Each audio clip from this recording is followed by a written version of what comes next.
Salut tout le monde, bienvenue à ce petit live, cette petite vidéo.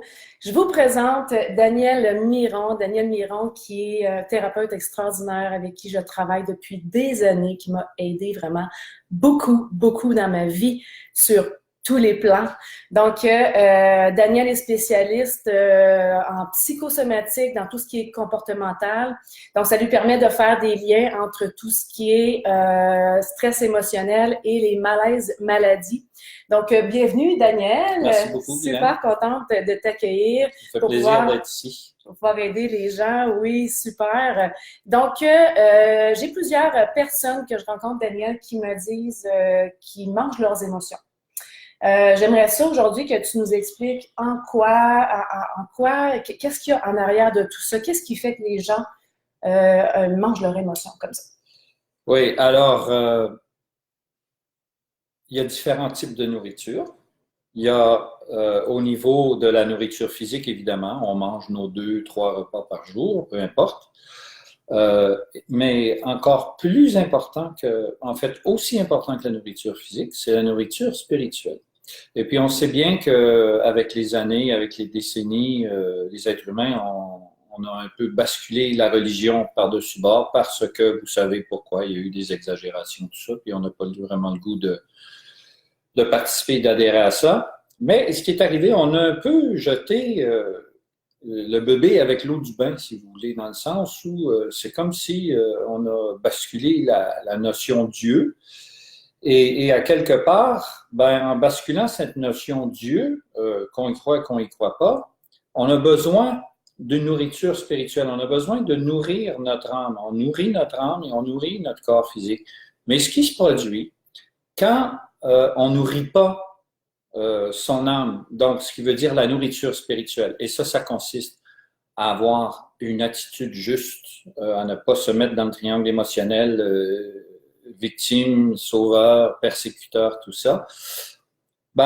Si on n'a pas ces pensées positives-là, cette attitude juste et ainsi de suite, forcément, on crée un vide à l'intérieur de soi. L'être humain ne peut pas vivre avec le vide. Donc, qu'est-ce qu'il fait? Il va remplir le vide.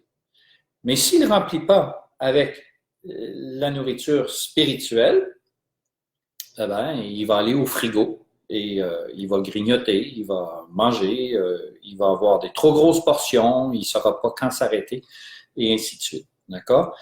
Et il faut comprendre aussi que la nourriture, socialement, c'est très bien accepté. Ce qui veut dire qu'on peut manger, bouffer, puis personne ne dit rien. C'est OK, c'est accepté socialement. Donc, la personne, si vous voulez, développe la dépendance par rapport, à son vide. Donc, elle adopte une stratégie.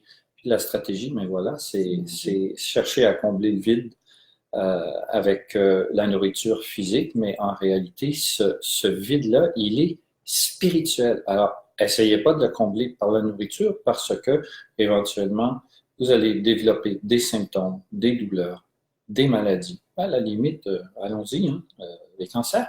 Donc, le spirituel, il est important pour chaque être humain. Et si on s'en occupe pas, on va se tourner forcément, la plupart du temps, la majorité des gens vers la nourriture. Voilà. Et en quoi, toi, Daniel, dans ton travail, tu peux aider les gens finalement à comprendre justement comment se nourrir au niveau spirituel ou comment modifier les pensées qui amènent des émotions qui sont difficiles? D'accord. Écoute, Guylaine, le vide intérieur provient toujours de l'enfance. Il a pris sa racine durant l'enfance. D'accord? Et l'enfant est totalement dépendant de ses parents. C'est normal. D'accord? Et à ce moment-là, l'enfant, lui, a des attentes par rapport à ses parents.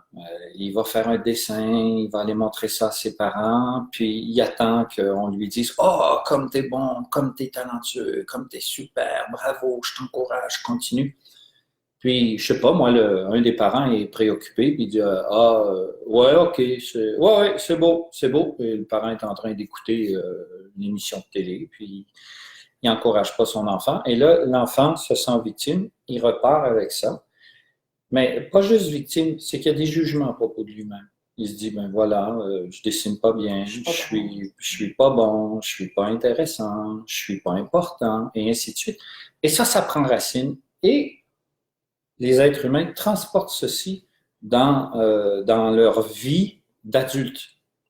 Et là, le problème, c'est qu'ils s'attendent que le conjoint ou la conjointe qu'ils vont rencontrer vont combler ce besoin-là et ainsi de suite. Donc, ils sont encore dans l'attente et chaque fois que ça se comble pas, voilà, ils sont victimes. Puis à un moment donné, ils se mettent à critiquer, à juger, à accuser l'autre que tu ne portes pas attention, je suis pas importante pour toi, blablabla, blablabla. Bla, bla, bla. Ben, tout accepter, être responsable. Donc, forcément, quand ces besoins affectifs-là ne sont pas comblés, la plupart du temps, la nourriture.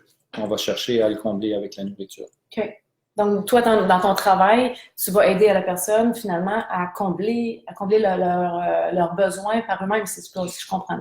Oui. Alors, j'aide les personnes, premièrement, il faut cibler parce qu'on sait, on se sent pas bien, mais on n'est pas conscient de vraiment, c'est quoi mon besoin? Est-ce que j'ai un besoin de reconnaissance? Est-ce que j'ai un besoin de me sentir en contact, de me sentir important, de me sentir écouté, tout ça? Donc, j'aide les gens, premièrement, à identifier c'est quoi les besoins qui n'ont pas été comblés. Et évidemment, la personne, même si elle est adulte, elle se sent encore victime de ça, de ses besoins affectifs non comblés. Donc, par la suite, j'aide la personne à, si vous voulez, sortir de ses attentes et forcément changer les pensées, améliorer les pensées. Et à partir du moment où les pensées sont améliorées, la personne va être en mesure de changer, de modifier ses comportements. Et là, elle entreprend une déprogrammation qui est une guérison en réalité. Donc, moi, c'est ce que je fais, c'est mon travail, c'est ma spécialité. C'est très facile pour moi d'accompagner les gens à ce niveau-là. Et j'ai besoin que les gens tiennent la route aussi. S'ils tiennent la route, ils vont obtenir le succès qu'ils désirent. Super. Merci beaucoup, Daniel. Merci, merci. J'espère que ça va vous aider. Ben, je pense que ça peut vraiment vous aider de comprendre déjà c'est quoi la dynamique qui est en arrière de tout ça. Et si jamais vous avez besoin des services de Daniel, ben, Daniel est toujours disponible. Les consultations se font par Skype, donc tout est possible maintenant. Tout est facile, soit par Skype ou FaceTime, si je ne me trompe pas, Messenger, WhatsApp, téléphone. Tout ce qui existe. Tout est possible maintenant, donc je n'ai pas pour faire appel à ces services. Il est génial. Merci beaucoup, Daniel. Merci, Liliane. Bonne journée à tous. Bonne et heureuse année à tout le monde. Bonne fin d'année. Bonne et heureuse année. Tout ce que vous désirez en 2020. Si je peux vous aider à l'atteindre, c'est avec plaisir que je le ferai. Merci. Merci. Bye bye.